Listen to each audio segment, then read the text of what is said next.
एकटा दुखद खबरि सोझाए रहल अछि।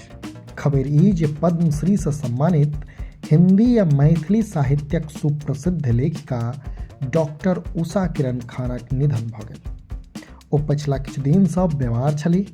हुनका सांस लेबऽमे दिक्कत भऽ रहल छल। से पटनाक एकटा निजी अस्पतालमे आइ साँझू पहर 3:08 पर 78 वर्षक अवस्थामे ओ अंतिम सांस लेलीह। जनतब दी जे डॉक्टर खां हिंदीक संग संग मैथिलीमे सेहो दर्जनों उपन्यास आ कथा लिखने छथि। एकर अतिरिक्त ओ बाल साहित्य आ नाटक लेखनक लेल सेहो प्रसिद्ध छलीह। उषा किरण खां दरभंगा जिलाक मुसहरिया गामक वासी छलीह आ एखन पटना प्रवासमे छलीह। जनतब इहो जे ओ पटना कॉलेजमे प्राचीन भारतीय इतिहास आ पुरातत्व विज्ञानक विभागाध्यक्ष सेहो रहि चुकल छथि।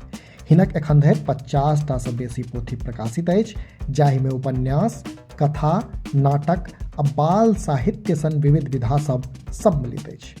भामती, सृजनहार, पोखरि रजोखरि, हसीना मंजिल, घर से घर तक हिनक प्रमुख कृति सब अछि। डॉक्टर खान के वर्ष 2010 में साहित्य अकादमी पुरस्कार, 2015 में पद्मश्री, 2019 में उत्तर प्रदेशक प्रतिष्ठित भारत भारती सम्मान आ 2020 में प्रबोध साहित्य सम्मान भेटल छल।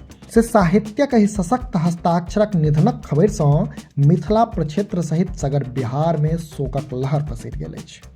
हमरा लोकनि दिस सँ सेहो डॉक्टर उषा किरण खां के श्रद्धांजलि।